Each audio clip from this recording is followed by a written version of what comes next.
Welcome to fourth episode of Unproduced. This episode is going to be about the topic called Why I'm Thinking Longer Term. Yes, it's another one that is often repeated across Produced By that we discuss with my guests quite a lot because, as usual, believe me, you can mention it a million times, but still, people are looking for those overnight wins, quick successes, secrets to go viral overnight, secrets to grow quickly overnight, and I don't know what else. I'm sure that you've heard it. If not, sit down, relax, and I hope that this episode will be valuable. Core idea behind this episode is that most meaningful things take far longer than we expect. For example, health, relationships, businesses, confidence, creativity, yes, even podcasting.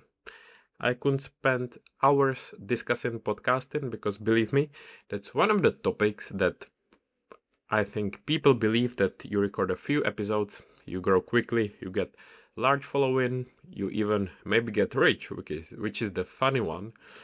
But it comes back to that great statistic. Now, I don't know what is it exactly, but there is a very high number of podcasters that don't make it past episode. I'm not sure now if it's episode number 6 or number 10, but it perfectly shows that you need to stay consistent to be among the, I don't know, less than number 1 or something, because there are so many that don't make it past that mark. But by now, I'm sure that you know what I'm talking about. Anyway, that's a bit of going into podcasting. As I said, I could spend much longer, but the problem here isn't that these things take too long. The problem is that we've become used to everything else happening instantly. Quick gratification, especially now on social media. I'm sure that you know what I'm talking about. So long-term thinking isn't just about achieving more. It changes how we experience today. Which brings me to the fact that recently I've been thinking about time. Not time in the sense of calendars or deadlines. Time in the sense of perspective. Because I realized that almost everything that I'm genuinely proud of today took much longer than I expected. And I believe that as I'm saying that now, you can see some examples in your own work or in your own experience as well. For example, Produced By. I think by now, as I'm recording, I've done, I don't know how many, 170 episodes. It's been a lot. And I still enjoy it, but did I think when I started that I'm going to make so many episodes? I'm not sure, honestly. Of course, I thought long term, but still, I think that's a great achievement. After podcast, of course, LinkedIn or any other social media channels, training, whether it's my favorite jiu-jitsu or any other sports. Actually, it doesn't need to be sports only. It can be even just going to the gym, doing exercise and some kind of activity. Building relationships, whether it's friends, family, your partner, or coming back to LinkedIn, growing connections and building your network there. And one more, starting this podcast, Unproduced. Now recording episode number 4. Let's see in the future, do we make it past 170? Who knows? In the future, maybe we will look back and see if we can be proud of ourselves or not.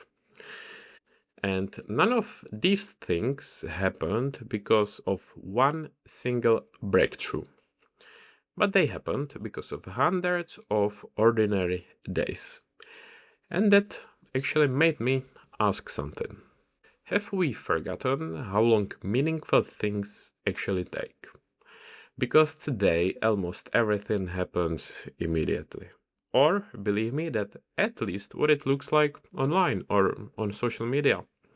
One helpful reminder that I also like to discuss with my guests, and I think it's very helpful to mention it regularly, not only for myself, but as I said, for the listeners as well. And if you don't believe me, as I say, I can say it a million times, but there is still someone who's going to land in your inbox and ask you these type of questions. It seems like that you grew overnight or something like that.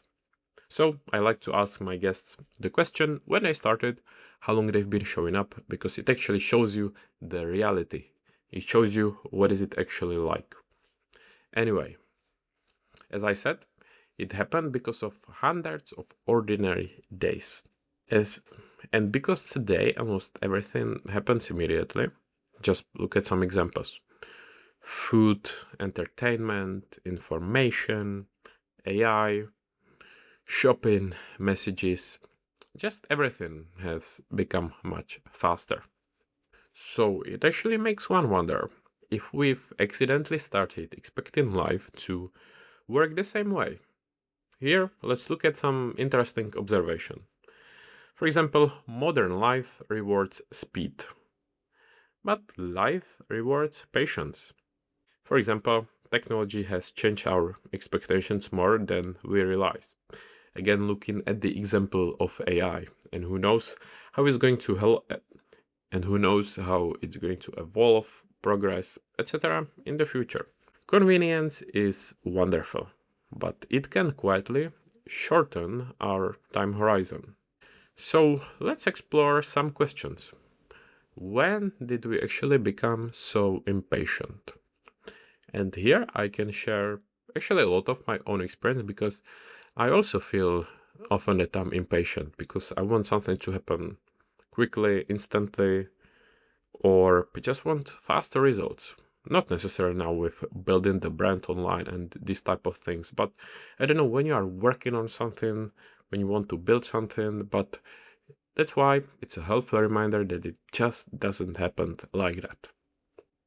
Expanding on that question, when did we become so impatient? For example, what expectations do I have today that people 20 years ago would not?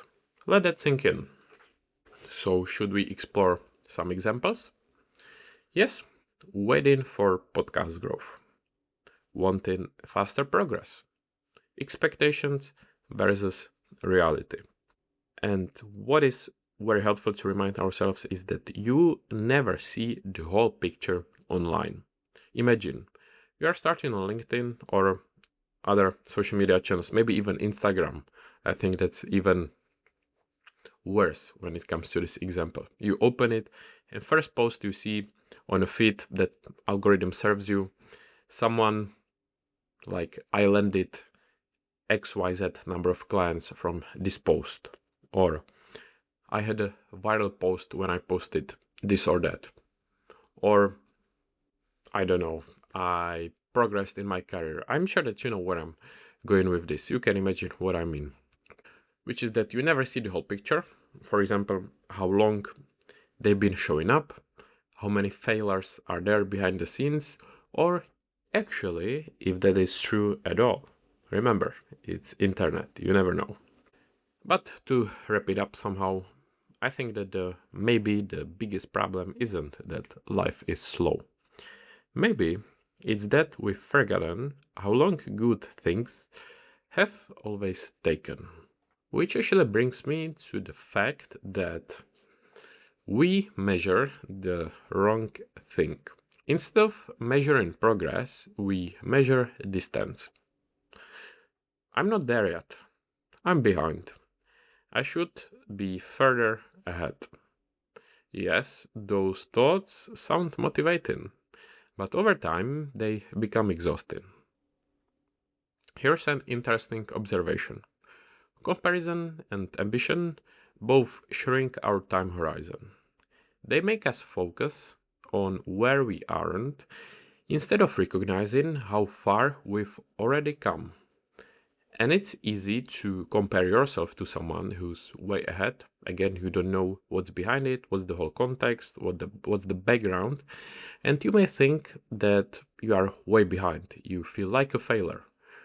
But you don't realize that you may have already achieved a lot actually. You are just benchmarking yourself against the wrong person or the wrong target.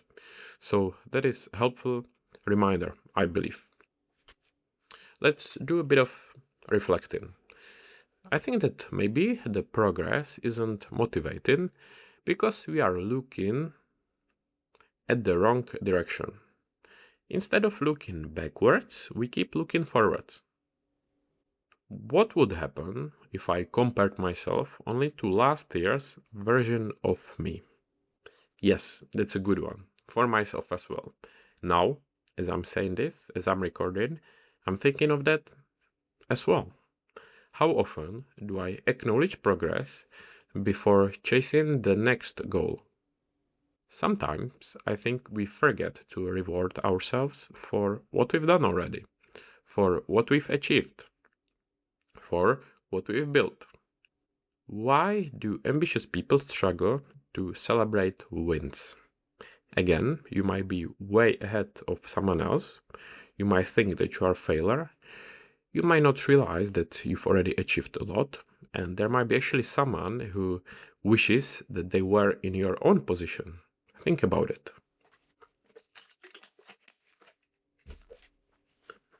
Let me tell you about some possible stories. LinkedIn growth. No one grows quick in, I don't know, few months or even weeks. And believe me, there are people who think that that's what happens. My favorite question on the podcast, when people started, it's not to flex, it's not to compare, it's to show that it actually takes years. And there's a lot of trial and error, experimentation, and both success and losses. Beyond LinkedIn, let's look at produced by or starting unproduced. I don't remember exact date when I started produced by, but it's been a few years and I've been releasing episodes every week. And now I'm somewhere around to episode, once again, 170. And yes, it's taken some time. And it's a lot of effort, believe me. Some people are super nice to work with, genuinely amazing to talk to, but believe me, there are even some that make it a bit harder and not as smooth as you wish it was. Let me give you some memorable lines so that there is something smart to actually remember. Progress is easier to see in hindsight than in real time. We measure what's missing instead of what's changed. Distance creates pressure. Progress creates perspective. Yes, I wrote this down to give you something smart. But there's another reason we struggle to notice progress. Because most meaningful progress is invisible. I think one of the biggest reasons people quit is because progress is invisible for much longer than we expect. Yes, we usually have wrong expectations that it's going to happen quickly, we'll see results overnight, or that will just make a difference much faster than expected. For example, health, confidence, relationships, businesses, skills, or even podcasting, of course. They all improve quietly, not dramatically. We celebrate outcomes because they are visible. Life changes because of what isn't. For example, nobody celebrates workout number 214. Nobody celebrates writing every Tuesday for 4 years. Nobody celebrates becoming slightly better at listening. For example, or nobody celebrates post on LinkedIn number 123. Yet, those are usually the things that completely change someone's life. Let's look at possible analogy. You never actually see a tree growing. Yes, I know this is going to sound philosophical, but there's the reason behind it. Because you only notice it years later. For example, for me, I've been recording episodes every week.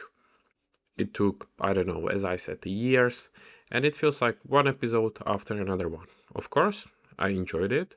Sometimes it was easier, sometimes it was a bit harder. Everything is different, but it feels just part of the process, week after week. But then, year after, you look back that you made how many? 50 something episodes every week one, and you're like, wow, that's actually pretty cool progress. Same with posting on LinkedIn. You post one day, next day, third day, and then the year after, if you keep posting, I don't know, every day, you got 365 posts, which is impressive. Even if you stick with long term, remember, there is difference between consistency and frequency. Sometimes people think that they have to post every day, but of course, if you prefer to post 3 times per week, 2 times per week, but as long as you stay consistent and think long term, it counts. So then, looking back after a year, you see some great progress and you can be proud of yourself. So coming back to the tree analogy I mentioned before, maybe our own growth works exactly the same way. Let's look at some questions. Why do we expect immediate proof before trusting the process? It's actually one of my favorite lines. One of my friends always used to say that, trust the process. I try to keep it in mind, and it's actually one of my favorite ones. Next one. What parts of my life are quietly improving without me noticing? Again, example from my life. Today, I trained jiu-jitsu. Do I feel like I improved yesterday? It's just one day. Well, maybe I learned a new technique, maybe not, maybe I just practiced. But as it accumulates over time, I'm pretty sure that after some time, you notice the progress. Next one. Have I ever quit something that simply needed more time? I think perfect example here with exercising. For example, trying to lose weight. You don't lose weight from one day to another. I mean, yes, you do slightly, but when you look in the mirror, you don't really see a big progress. But after a week, 2 weeks, month, half a year, I'm sure that you know where I'm going with this. Let's look at some of possible stories. My favorite one, jiu-jitsu. It's perfect example because it takes time. You don't see many people stick with that. I guess it's because it takes time. Of course, there are many other reasons, but martial arts in general, sports, and going into the gym. Next one, learning to interview or to do the podcast. It's one of those that, again, I think I can speak from my own experience. Done so many episodes, but still so much to learn. With every episode, you notice something that you could have done better. You record the episode, then you edit it, and you feel like, oh wow, I could have done this differently, or I could have done this or that. So again, trust the process. It takes time. Next one, building confidence. Oh my god, I'm pretty sure that all of us can relate to this one. Being confident, for example, speaking on stage, something that many of us are scared of. And actually, when I discuss it with some of the guests on my podcast that are, whether it's coaches for public speaking or masters in speaking on a stage, believe me, most of them weren't born like that. It takes time, it takes practice, failures, and they're just part of the process. Next one, video editing. I remember used to spend ages editing episodes, trying to polish everything, and it just takes time. You find your own way, how to do it, what works, what doesn't work. You improve with the software, you may change things, they're just part of the way. And lastly, public speaking. That's what I mentioned before with building confidence. I think all of us, or majority of us, are somehow scared of it. Maybe not. Maybe you are one of those lucky ones that was born with that talent, or maybe you improved over time, but you know where I'm going with this. A bit of philosophy here. Let's look at some memorable lines. So, the work that changes your life rarely announces itself. Yes, again, I found this in advance because I wanted to give you something smart. Invisible progress is still progress. That is my favorite one. That is really good. Ordinary days create extraordinary results. I found it online, I promise. It's not from my head. I wish it was, but I think it sounds pretty cool. Podcasting has probably taught me this lesson better than anything else. Question for you. It's podcasting for me, but what is it for you? What other activity, hobby, or something that you are working on? Feel free to let me know. When I started Produced By, I thought success would feel dramatic. One guest, one episode, one breakthrough. Instead, nothing changed because of one conversation. Everything changed because of 100. And believe me, I think that many people have this wrong expectation that you have one guest who is maybe big, has audience, has a strong name, you invite him or her, and suddenly your following, listeners, or audience just increases. Yes, if you interview a celebrity or someone, it may happen, but in the majority of cases, trust me, it's not the case. Let's look at some interesting observations. Improvement compounds. Power of compounding. It's one of my favorite, once again, reminders. It reminds me of amazing book by James Clear. I believe that the majority of people read this. I would make it compulsory read. I think it's just a must read. And also so many guests recommended this one on the podcast, and I think it just deserves its timeless book, believe me. Next one. Confidence compounds, relationships compound, and reputation compounds as well. People see the outcome, but they rarely see the repetitions. Reps by reps, showing day by day. I know it gets repeated a lot on LinkedIn as well, but it's because it's true and because not everyone is willing to do that. Let's look at some possible reflections. How many things improved without me actually noticing? Looking at a podcast, asking questions. And trust me, it's not as easy as it might seem. Some people might think, okay, I just write it down and ask this question. But then there needs to be some kind of transition. It needs to make sense. You need to see what is the relationship between you and the guest, how it flows, if it's interesting, if it gives something to the listeners. It's not as easy as it might seem. With this comes also listening. I think it's a really good one. There is difference really between listening and active listening. I think that's something that really podcasting taught me to what does it mean to actually listen to, and then when you speak with someone in real life, you see if they're actually listening or if you are listening, if you know what I mean. Then it can be speaking, same, whether it's in real life, on a podcast, me recording this right now, networking. Oh my god, networking is a big one. You know what it is. I'm sure everyone has experience from networking event that was maybe awkward. You didn't know what to say. And then there was maybe the other experience with someone who actually knew how to do it. You felt much better and had positive experience on the opposite side. Confidence, curiosity, and many more. If I had quit after 20 episodes, would I never have? Here's an interesting question for you. If I had quit after 20 episodes, what would I have never discovered? Okay, I said this for you, but you are probably not a podcaster, but you know where I'm going with this one. Let's look at again for some memorable lines. So repetition is usually invisible until it becomes undeniable. The breakthrough was never just one episode. Or it can be actually never just one post. The breakthrough was staying long enough for small improvements to compound. Power of compounding, once again.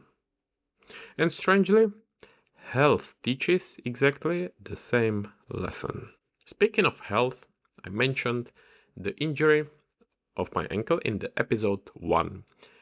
Yes, it was bad, but at the same time, I was lucky that it wasn't worse, but it made me realize something.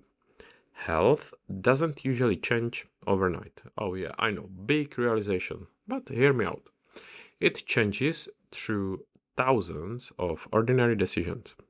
Walking, training, sleep, food, recovery, so many things, so many aspects and factors.